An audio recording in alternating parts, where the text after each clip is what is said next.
ಮಾಜಿ ಸಚಿವ doctor K Sudhakar ಅಧಿಕಾರದಲ್ಲಿ ಇದ್ದಾಗ ಒಂದು ರೀತಿ ಅಧಿಕಾರ ಇದ್ದಾಗ ಮತ್ತೊಂದು ರೀತಿ ಅವರಿಗೆ ಅಧಿಕಾರ ಸದಾ ಇರಲೇಬೇಕು. ಇದಕ್ಕಾಗಿ ಯಾರನ್ನು ಬೇಕಾದರೂ ತುಳಿದು ಮೇಲೆ ಬರ್ತಾರೆ.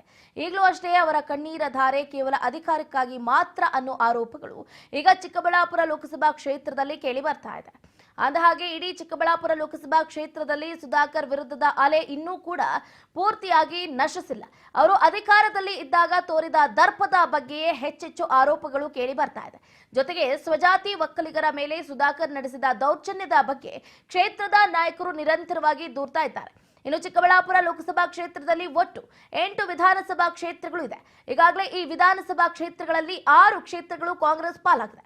ಇನ್ನುಳಿದ ಯಲಹಂಕ ಮತ್ತು ದೊಡ್ಡಬಳ್ಳಾಪುರ ಕ್ಷೇತ್ರಗಳು ಬಿಜೆಪಿ ಹಿಡಿತದಲ್ಲಿ ಇದೆ. ಆದ್ರೂ ಅಲ್ಲಿರುವ ಶಾಸಕರಿಗೆ ಸುಧಾಕರ್ನ ಕಂಡ್ರೆ ಆಗ್ತಾ ಇಲ್ಲ ಅನ್ನುವುದು ಸಾರ್ವಜನಿಕ ವಲಯದಲ್ಲಿ ಈಗಾಗಲೇ ಜಗಜ್ಜಾಹೀರಾತಾಗಿದೆ. ಇದರಿಂದ ಎಲ್ಲಿ ನೋಡಿದ್ರು ಡಾಕ್ಟರ್ ಕೆ ಸುಧಾಕರ್ ವಿರೋಧಿಗಳೇ ಕಾಣ್ತಾ ಇದ್ದಾರೆ. ಒಟ್ಟಿನಲ್ಲಿ ಮೋದಿ ಅಲೆಯಲ್ಲಿ ತಮ್ಮ ಗೆಲುವು ಸುಲಭ ಅಂತ ಭಾವಿಸಿದ್ದ ಸುಧಾಕರ್ಗೆ ಇವತ್ತು ಲೋಕಸಭಾ ಕ್ಷೇತ್ರದ 8 ವಿಧಾನಸಭಾ ಕ್ಷೇತ್ರಗಳಲ್ಲಿರುವ ವಿರೋಧವನ್ನ ಹೇಗೆ ಎದುರಿಸಬೇಕು ಅನ್ನೋ ಆತಂಕ ಶುರುವಾಗಿದ್ದಂತೂ ನಿಜ.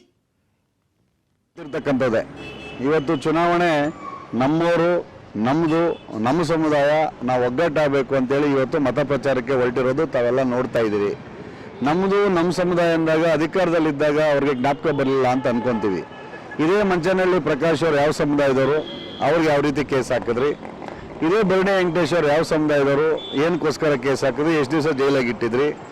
ಇದೇ ಕೆ ಪಿ ಬಚ್ಚೇಗೌಡರು ಮಾಜಿ ಶಾಸಕರು ಯಾವ ಸಮುದಾಯದವರು, ಕೆ ವಿ ನಾಗರಾಜಣ್ಣವರು ಯಾವ ಸಮುದಾಯದವರು, ಅದೇ ರೀತಿ ಕೊಳನಹಳ್ಳಿ ಮುನ್ರಾಜಣ್ಣವ್ರು ಯಾವ ಸಮುದಾಯದವರು, ಅವ್ರ ಮೇಲೇನೂ ಕೊತ್ನೂರಲ್ಲಿ ಕೊತ್ನೂರು ವಿಚಾರಕ್ಕೆ ಕೇಸ್ ಹಾಕಿದ್ರಿ.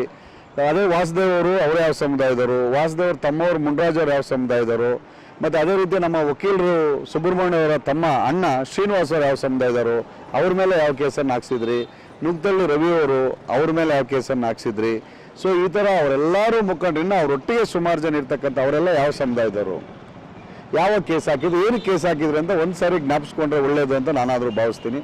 ಸೊ ಇದೇ ರೀತಿ ನಮ್ಮದು ತಂದು ನಮ್ಮ ಸಮುದಾಯ ಅನ್ನೋರ ಮೇಲೇ ತಾವು ಕೇಸುಗಳಾಕಿ ಅವಾಗ ಅಧಿಕಾರ ಇದ್ದಾಗೆ ಆ ಥರ ದಬ್ಬಾಳಿಕೆ ನಡೆಸಿರ್ತಕ್ಕಂಥವ್ರು ಇವತ್ತು ಆ ಸಮುದಾಯದವರು ಒಂದಾಗಕ್ಕೆ ಯಾವ ರೀತಿ ಸಾಧ್ಯ ಇರ್ತಕ್ಕಂಥದ್ದೇ. ಹೆಚ್ಚಿನ ಸಂಖ್ಯೆಯಲ್ಲಿರ್ತಕ್ಕಂಥವ್ರು ಒಕ್ಕಲಿಗರೇ. ಯಾವುದೇ ಸಣ್ಣ ಪುಟ್ಟ ಘಟನೆ ನಡೆದಾಗ ಅವರ ಅಧಿಕಾರವನ್ನು ದುರುಪಯೋಗ ಪಡಿಸಿಕೊಂಡು ಅವರ ಮೇಲೆ ಮೊಕದ್ದಮೆಗಳು ನೋಡಿ ಜೈಲಿಗೆ ಕಳಿಸಿರ್ತಕ್ಕಂಥ ಅನೇಕ ನಿದರ್ಶನಗಳಿದೆ. ಇವತ್ತು ಆ ಎಲ್ಲ ಹಿನ್ನೆಲೆಯಲ್ಲಿ ನೋಡಿದಾಗ ಸುಮಾರು 10-12 ಜನ ಒಕ್ಕಲಿಗರ ಮುಖಂಡರ ಮೇಲೆ ಕೇಸುಗಳು ದಾಖಲಾಗಿತ್ತು, ನನ್ನೂ ಸೇರಿ ಮಾಡಿಸಿರ್ತಕ್ಕಂಥದ್ದು ನಿದರ್ಶನಗಳು ಇವತ್ತು ನಮ್ಮ ಕಣ್ಣು ಮುಂದೆ ಇದೆ. ಇವತ್ತು ಒಕ್ಕಲಿಗರ ಮತಗಳನ್ನು ಕ್ರೋಢೀಕರಣ ಮಾಡಲಿಕ್ಕೋಸ್ಕರ ಒಕ್ಕಲಿಗರು ಅಂತಕ್ಕಂಥದ್ದನ್ನು ಮಾಡಿಕೊಂಡು ಹೊರಟಿದ್ದಾರೆ. ಅದು ಸಾಕಷ್ಟು ಅವರಿಗೆ ಅಡ್ವರ್ಸ್ ಪರಿಣಾಮವನ್ನೇ ಬೀರ್ತದೆ. ಯಾಕಂದರೆ ಇವತ್ತು ಮಂಚನಹಳ್ಳಿ ಪ್ರಕಾಶ್ ಇರ್ಬೋದು, ಅಥವಾ ಬರ್ಣಿ ವೆಂಕಟೇಶ್ ಇರ್ಬೋದು, ಮತ್ತು ಕೊಳನಹಳ್ಳಿ ವಾಸುದೇವ್ ಇರ್ಬೋದು, ಮುನ್ರಾಜು ಇರ್ಬೋದು, ಬರ್ಣಿ ವೆಂಕಟೇಶ್, ಈ ರೀತಿ ಅನೇಕ ಜನರ ಮೇಲೆ ಕೇಸುಗಳಾಗಿದೆ.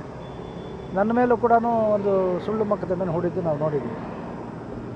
ಅದರಿಂದ ಒಕ್ಕಲಿಗರ ಸಮುದಾಯವನ್ನು ಒಗ್ಗಟ್ಟಾಗಿ ತಗೊಂಡೋಗ್ಬೇಕಾದಂಥ ಜವಾಬ್ದಾರಿ ಇದ್ದಂಥ ಸಚಿವರು ಆ ಒಂದು ಸಮುದಾಯವನ್ನು ಎರಡು ಮಾಡಿದ್ದು ಕೂಡ ನಾವು ಕಂಡಿದ್ದೇವೆ. ಇವತ್ತು ಕೆಂಪೇಗೌಡ ಪುತ್ಥಳಿಯನ್ನು ಮಾಡಿದ್ರು.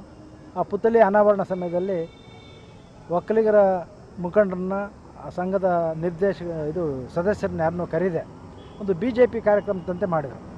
ಆ ಕಾರ್ಯಕ್ರಮ ಸಂಪೂರ್ಣವಾಗಿ BJP ಮಯ ಆಗಿತ್ತು. ಅದರಲ್ಲಿ ನಿಜವಾದ ಒಕ್ಕಲಿಗರು ಯಾರು ಹೆಚ್ಚಿನ ಸಂಖ್ಯೆಯಲ್ಲಿ ಭಾಗವಹಿಸಿರಲಿಲ್ಲ.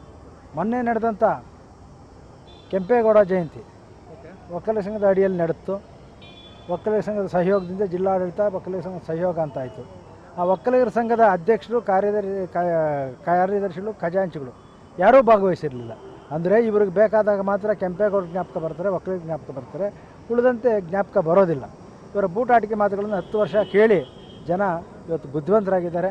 ಇವತ್ತು ಏನು ಜಾತಿಯನ್ನು ಇಟ್ಕೊಂಡು ಹೊಡ್ತಾರೆ, ಯಾವತ್ತೂ ಕೂಡ ಜಾತಿ ರಾಜಕಾರಣ ನಾವು ಮಾಡಿಲ್ಲ, ಮಾಡೋದು ಇಲ್ಲ. ಜಾತಿ ನೋಡಿ ಯಾರೂ ಮತ ಹಾಕಲ್ಲ. ಇವತ್ತು ವೀರಪ್ಪ ಮೊಯ್ಲಿಯವ್ರು ಗೆದ್ದಿದ್ದು ಅವ್ರ ಕಮ್ಯುನಿಟಿ ಎಷ್ಟಿದೆ, ಅದರಲ್ಲಿ ಜಾಲಪ್ಪನವ್ರು 3 ಬಾರಿ ಸಂಸದರಾದ ಇದೇ ಕ್ಷೇತ್ರದಿಂದ, ಕೃಷ್ಣರಾವ್ ಅವರು ಆಗಿದ್ದಾರೆ. ಅವ್ರಿಗೆ ಯಾರಿಗೂ ಜಾತಿ ಬೆಂಬಲ ಇರಲಿಲ್ಲ. ಇವತ್ತು ಈ ಕ್ಷೇತ್ರದ ಮತದಾರರು ಪ್ರಬುದ್ಧರಿದ್ದಾರೆ. ಸರಿ ತಪ್ಪುಗಳನ್ನು ತುಲನೆ ಮಾಡಿ ಸೂಕ್ತವಾದ ಅಭ್ಯರ್ಥಿನ ಹೆಚ್ಚಿನ ಸಂಖ್ಯೆಯಲ್ಲಿರ್ತಕ್ಕಂಥವ್ರು ಒಕ್ಕಲಿಗರೇ. ಯಾವುದೇ ಸಣ್ಣ ಪುಟ್ಟ ಘಟನೆ ನಡೆದಾಗ ಅವರ ಅಧಿಕಾರವನ್ನು ದುರುಪಯೋಗ ಪಡಿಸಿಕೊಂಡು